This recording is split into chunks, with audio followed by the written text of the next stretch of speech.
Bwana, mahusiano ya Rayvanny yamezidi kuingia dosari kila siku baada ya mwanadada ambaye anafahamika kwa jina la Rayvanny ambaye ni mke wa Rayvanny kuweza kufunguka mambo ambayo hatakuwa tunayafahamu hapo awali, kuweza kumchana msanii ambaye anafahamika kwa jina la Van Boy, yani Mbea Boy huyo au Rayvanny, unaweza kumuita majina kama hayo.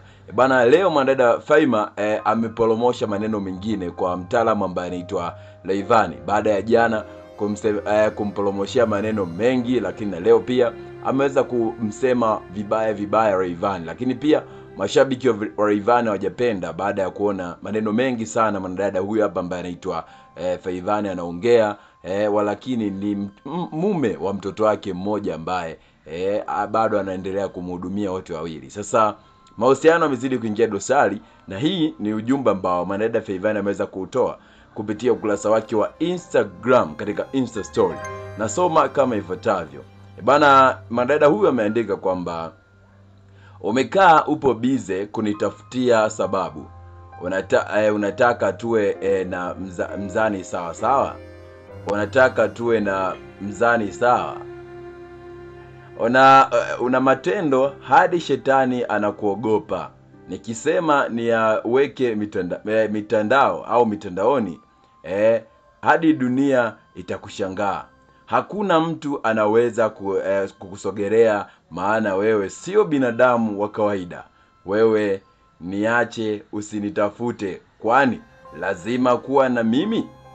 Si utafute wengine, achana na mimi, maana vita yangu hutoiweza. Ushukuru tu nakupa kaheshima kadogo, na hufai kwa sababu ya hiki kiumbe, basi bila hivyo wewe ungejuta.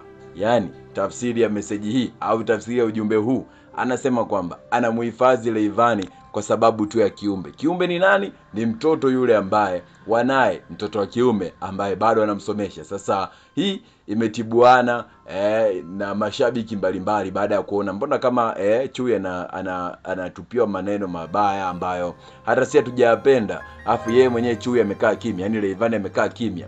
Rayvanny mpaka sasa hajaweza kujibu kitu chochote, lakini mashabiki wameweza kumtetea Rayvanny, lakini wengine wanamtetea Rayvanny kwa sababu hii sio mara ya kwanza kwa mtaalamu ambaye anaitwa Rayvanny. Sasa maoni yako ni yapi baada ya Rayvanny kukaa kimya, lakini kiku mwanadada huyu hapa ambaye anaitwa Rayvanny anamporomoshia maneno? Yani inaonekana kama Rayvanny anamtafuta kila siku mwanadada ambaye anaitwa Rayvanny kumomba msamaha, kusema basi yaishe.